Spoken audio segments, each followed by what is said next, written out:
The rain had started without warning, tapping fast against the windows of the quiet suburban house in Oregon, and Laura felt it matched the strange tension she had been carrying all day, a feeling she could not explain but could not ignore either, as if something important was about to surface.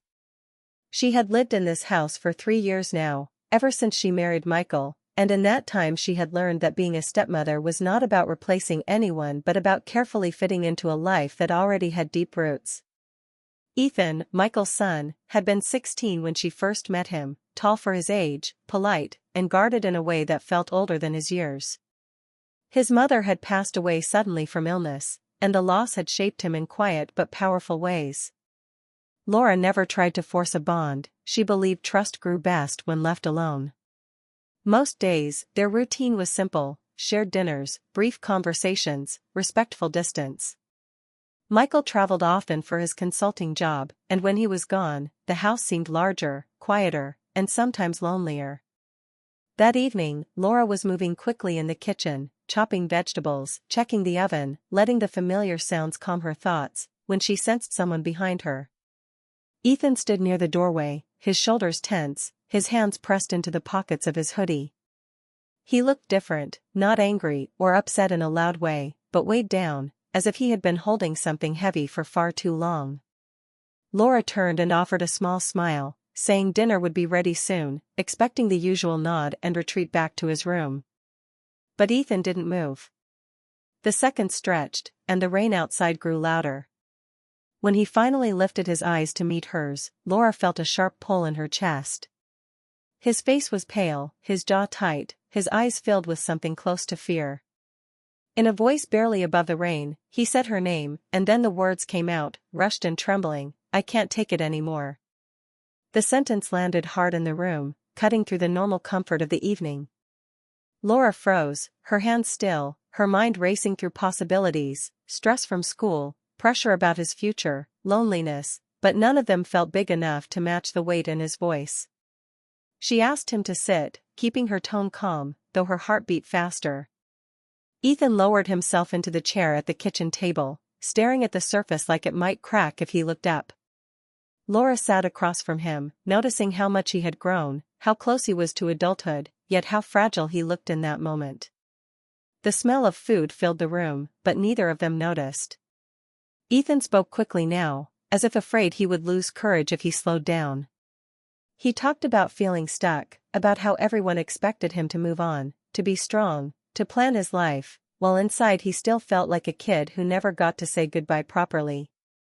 He said the house felt empty even when someone else was there, and that the silence at night was the worst. Laura listened without interrupting, her expression steady, her thoughts careful. She knew this moment mattered. She knew trust could be broken just as easily as it was built. Ethan finally looked up, and his eyes searched her face, not for answers but for understanding. He admitted that when his father traveled, the loneliness hit harder, and that Laura's presence, her consistency, had become something he relied on more than he knew how to explain. The honesty in his words made Laura's chest tighten. She felt compassion, sadness, and a quiet alarm all at once. She understood grief, understood how loss could attach itself to the nearest source of warmth, but she also understood responsibility. She chose her words carefully, telling him that feeling overwhelmed did not mean he was weak, and that speaking up was a sign of strength. She assured him that he was not alone, but she did not promise more than she should. The rain continued to fall, fast and steady, as if urging the moment forward. Ethan nodded, some tension easing from his shoulders, but something unresolved still lingered between them, something that would not disappear with one conversation. Laura sensed it clearly: this was only the beginning of a deeper truth, one that would test not just Ethan's ability to heal, but her own ability to protect him in the right way. The next morning arrived too quickly, and with it came a quiet tension that filled every corner of the house, as if the walls themselves remembered what had been said the night before. Laura woke early, her mind already racing, replaying Ethan's words and the look in his eyes when he finally spoke his truth. She moved through the house with purpose, making coffee, opening the curtains, grounding herself in small actions because she knew the day ahead mattered. Ethan did not come down for breakfast, and instead of calling him, Laura waited, choosing patience over pressure. When he finally appeared, his movements were cautious, like someone stepping into unfamiliar ground. They exchanged brief greetings, polite but careful, both aware that something important now lived between them. Later that afternoon, after hours of separate routines, Ethan found Laura in the living room folding laundry, the television off, the house quiet again. He stood there for a moment, then sat on the opposite end of the couch, leaving space between them that felt intentional and necessary. Without looking at her, he began to speak, faster this time, as if the door he opened the night before could not be closed again. He talked about his mother in detail now, about her laugh, her routines, the way she used to wait up late for him even when she was tired, and how after she died, everything familiar turned hollow. He admitted that when his father remarried, he tried to be happy, tried to accept change, but inside he felt like he was betraying the past. Laura listened closely, her heart aching but her face calm, understanding that this was not about her, but about grief finally finding words. Ethan's voice shook as he explained how loneliness had followed him into adulthood, how school felt pointless some days, how he feared becoming invisible once he moved out. He confessed that Laura's steady presence, her kindness without pressure, had become something he leaned on more than he ever intended. He said she felt safe, predictable, and warm in a world that no longer made sense. Laura felt the weight of his honesty settle deep inside her. She recognized the risk hidden within comfort, how easily emotional dependence could blur lines neither of them wanted crossed. Choosing her response carefully, she acknowledged his pain without feeding confusion. She told him that grief could distort feelings, making people search for stability wherever they could find it, and that what he felt did not make him wrong, but it did mean he needed support beyond just one person. Ethan looked at her then, disappointment and relief mixed together, and for a moment he seemed younger than ever. He asked quietly if he had done something wrong by speaking up. Laura answered honestly, saying that speaking was the bravest thing he could have done, but healing required balance. She reminded him that his father loved him deeply, even when work pulled him away, and that there were people trained to help him carry what he had been holding alone. The conversation moved quickly, emotion pressing forward without pause, but Laura stayed grounded, guiding it away from dangerous ground and toward clarity. She suggested counseling, routine, and honest talks with his father, making it clear she would support those steps without becoming the center of his world. Ethan listened, his shoulders slowly relaxing as structure replaced fear. When the conversation ended, there was no dramatic moment, no sudden resolution, just a shared understanding that something important had shifted. As Ethan stood to leave the room, he paused, his voice steadier than before, and said he felt lighter just having been heard.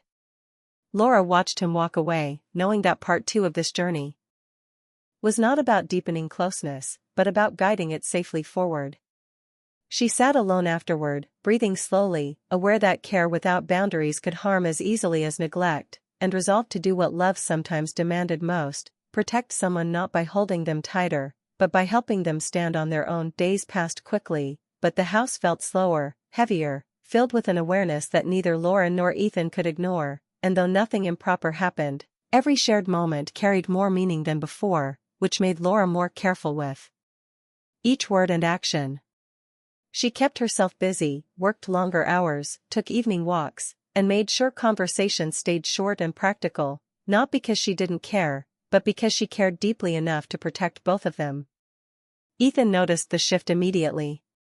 He spoke less, stayed longer in his room, and when they crossed paths, his eyes held questions he did not ask.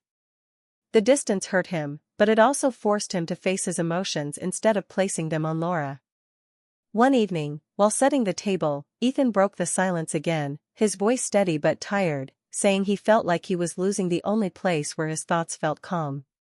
Laura paused, choosing honesty over comfort, and told him gently that peace could not come from one person alone, especially not from someone in her position. She explained that caring did not mean replacing loss, and support did not mean dependence. Ethan listened, struggling but not arguing, because deep down he knew she was right.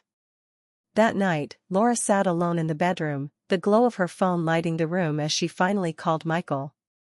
She spoke clearly and directly, not blaming Ethan, not hiding the truth, explaining that his son was carrying more pain than either of them realized and needed his father present, not distant.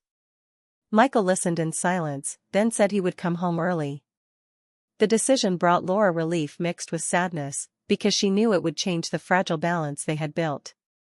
The next days moved fast. Laura encouraged Ethan to focus on his plans, his future, his own strength, and she avoided emotional talks that could reopen confusion. Ethan struggled but tried, filling his time with schoolwork, exercise, and long walks. When Michael returned, the house felt grounded again. Father and son talked late into the night, voices low but honest, and Laura stayed out of it, giving them the space she knew was necessary. She saw Ethan slowly begin to shift, not healed, but steadier, less lost. One afternoon, Ethan approached Laura, his tone calm, his eyes clear, and thanked her for being honest even when it hurt.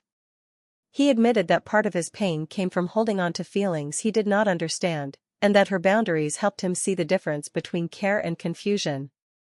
Laura felt emotion rise but stayed composed, telling him that growing up meant learning where feelings belonged and where they didn't. As he walked away, she knew this chapter was closing. Part 3 was never about choosing closeness, it was about choosing responsibility. And though it left a quiet ache behind, it also built something stronger: clarity, respect, and the kind of care that allows healing to begin. Time moved forward with quiet determination, and as weeks passed, the heavy tension that once filled the house slowly gave way to something calmer and more hopeful, not because pain vanished, but because it finally had direction. Michael stayed home longer than usual, rearranging his work schedule, making breakfast with Ethan, driving him to appointments, listening more than speaking, and for the first time in years, Ethan felt truly seen by his father. Counseling began, not as a sudden cure, but as a steady place where Ethan could speak freely, untangle grief from fear, and understand how loss had shaped his emotions without defining his future. Laura stepped back in the right ways, returning to being supportive but not central, warm but not emotionally tangled, and the clarity helped everyone breathe easier.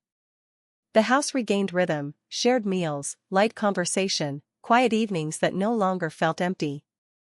Ethan focused on school, applied for internships, and began planning his move to a nearby city for college, a step that once terrified him but now felt like progress.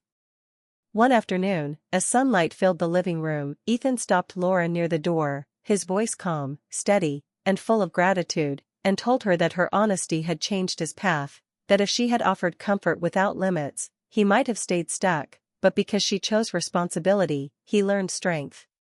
Laura smiled, holding emotion behind her eyes, and told him that growth often hurts before it heals. As months passed, Ethan became lighter, not because he forgot his mother, but because he learned to carry her memory without letting it weigh him down.